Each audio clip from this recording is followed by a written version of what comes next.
তো রাসূলুল্লাহ সাল্লাল্লাহু আলাইহি সাল্লাম চারজন সাহাবী আরো কয়েকজন সাহাবী নিয়ে তার কন্যার বাড়িতে গেলেন।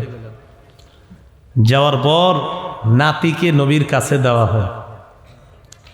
নাতিকে নবীর কোলে দেওয়ার পর ওয়ানাফসুহু তাতাকাকা, নবীজি নাতিকে দেখার পর দেখে তার নাতি কাঁপতেছে, প্রাণটা বের হবে হবে অবস্থা। ফাফাদাত আইনা, আল্লাহ নবী নাতির এই অবস্থা দেখে তার চোখ দিয়ে পানি পড়া শুরু হয়ে যায়, চোখ দিয়ে পানি পড়ে। সাহাবী প্রশ্ন করলেন, মা হাদা ইয়া রাসূলুল্লাহ, ওগো আল্লাহ নবী এটা আবার কি, আপনিও কান্না করেন?